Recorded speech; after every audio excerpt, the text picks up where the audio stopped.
You have been told that these are chapters for protection, but those who knew, the lovers, the mystics, the heartbroken, never repeated them out of habit. They whispered these chapters like a key unlocking a lock, because each verse is not just a line, it is a mirror, a map, a homecoming. In the depths of your being, a silent and immense battle is raging. This is not a myth, it is the living truth of our soul, a place where temptations whisper like slithering shadows and fears, like high walls, have besieged the sky of your heart. But you have not been left defenseless in this battle. What if I told you that the most powerful armor has always been in your hands, hidden in 3 chapters that you might recite every day, yet you are heedless of the secret they hold within? The great mystics did not see in these chapters mere words to ward off evil. They saw the architecture of a spiritual fortress. Ibn Arabi, the Great Sheikh, considered these 3 chapters not just prayers, but the components of a complete armor for the heart of a seeker walking the path of love. Tonight, do not just read them, enter into them. Together we will build this inner fortress. Every fortress has an unshakable center, a point on which everything stands. In our spiritual armor, that center is Surah Al-Ikhlas. This is your soul's pact of loyalty with the one and only King of the universe. Qul huwa Allahu ahad. Say, He is Allah, the One. Mystics like Ibn Arabi did not see ahad as merely the number 1. For them, ahad was the negation of any other in the essence of existence. This means that in the depth of truth, there is nothing but Him. All the powers we fear and all the hopes we cling to are nothing but shadows of a single reality. Reciting Allahu Ahad is not just saying God is one. It is a heartfelt confession that my heart no longer belongs to 1,000 scattered lords. I am no longer a slave to fear, regret, or the opinions of others. My heart has only one owner, Allahu Samad. He is the eternal refuge upon whom all depend. As-Samad, from the perspective of a mystic like Ibn Arabi, is a destination beyond which there is no other, a sanctuary that, once you enter it, makes you independent of all other shelters. When the heart understands this, it no longer begs at the door of finite creatures for honor, peace, or love. It has found the source. لم يلد ولم يولد ولم يكن له كفوا أحد. He neither begets nor is born, and there is no one equivalent to Him. These verses shatter the final chains of our mental images of God. Anything that has a likeness is not Him. Anything that comes from something else is not Him. This is liberation from all the idols we have crafted of God in our minds. Surah Al-Ikhlas is the foundation of this armor. When you whisper it, do not just repeat the words. Witness. Witness the collapse of your inner idols. The idol of fear, the idol of pride, the idol of dependency. With each recitation of Qul huwa Allahu ahad, remind yourself that your heart has only one master, and all multiplicities vanish into His unity. This focus on unity is your first and most vital layer of protection. Now that we have fortified the center of the fortress, we need a shield to protect ourselves from the arrows of the outside world. That shield is Surah Al-Falaq. قُلْ أَعُوذُ بِرَبِّ الْفَلَقِ. Say, I seek refuge in the Lord of Daybreak. Why the Lord of Daybreak? This is not just a poetic name. Falaq is the moment when darkness is split and light emerges. From Ibn Arabi's perspective, this is a reference to the divine breath of the Most Merciful, the breath that brings existence from the darkness of non-existence into the light of being. Seeking refuge in the Lord of this moment is to seek refuge in a power that can split the darkest of nights and draw light from its heart.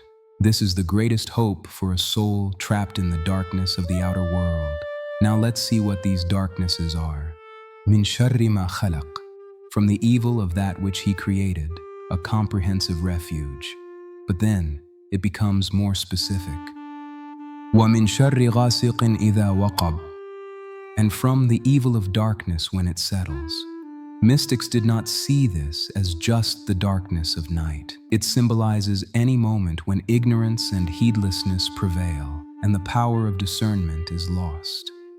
It could be the chaos of a society, or the dark night of your own soul when you are plunged into absolute despair and confusion. With this verse, you are summoning a light of gnosis into the heart of the darkness of ignorance.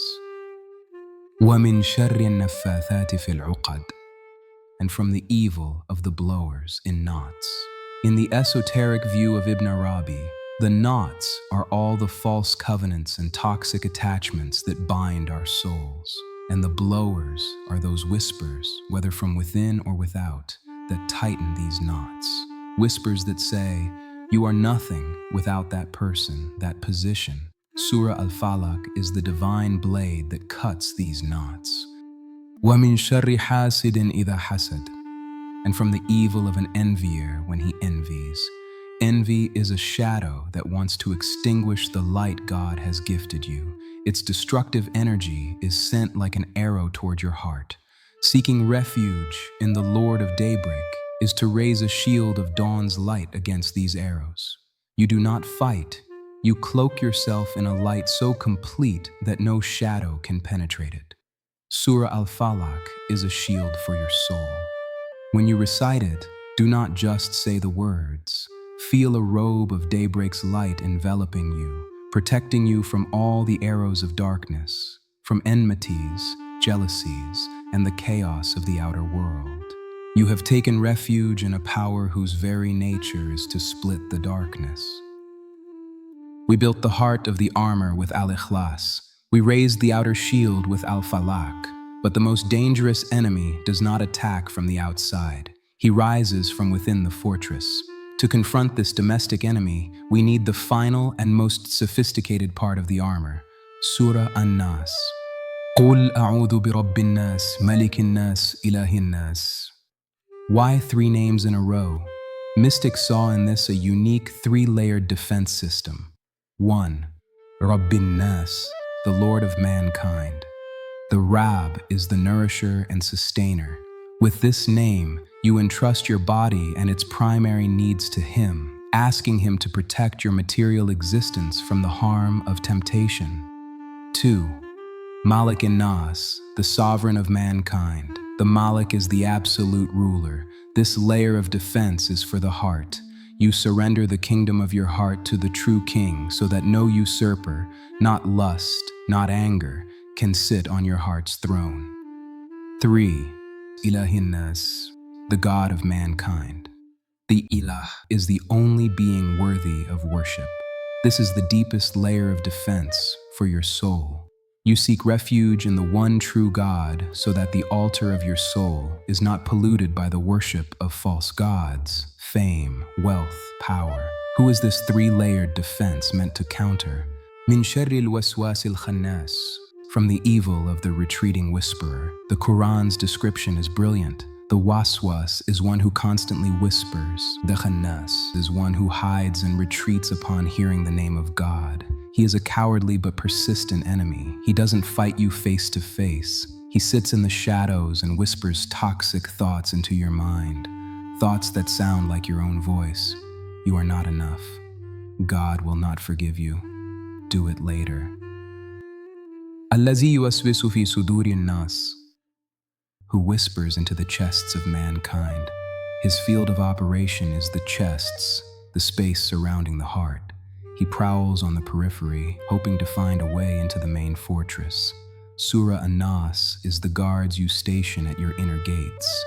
When you recite this chapter, do not just say the words. Activate these 3 layers of defense. With Rabbin Nas, protect your body. With Falaq Nas, return the kingdom of your heart to its owner. And with Ilah Nas, recalibrate the compass of your soul. Feel that intrusive whisper growing fainter and fainter with each verse, finding no shadow to hide in within the light of the divine names. Now the armor is complete. Al-Ikhlas, its brilliant center which defines your heart's loyalty. Al-Falaq, your luminous shield against the outer world. And An-Nas, your 3-layered guardian against the most treacherous enemy within. Together, these 3 transform you into an impenetrable fortress. From now on, when you recite these 3 chapters, it is not a ritual, it is a conscious meditation. Consciously put on this mystical armor over your soul. With Al-Ikhlas, illuminate the center of your being. With Al-Falaq, raise a shield made of daybreak. And with An-Nas, station the divine guardians at the gates of your heart. This is not recitation, it is a lover's journey in the refuge of the beloved. This armor is his gift, so that in the battle of life you never feel alone or defenseless. If this perspective has shone a light upon your heart, please subscribe to the Heart's Whisper channel. To support our channel and help continue building this journey together, consider becoming a member and tell us in the comments which part of this armor, Ikhlas, Falaq, or Nas, spoke most to your soul today.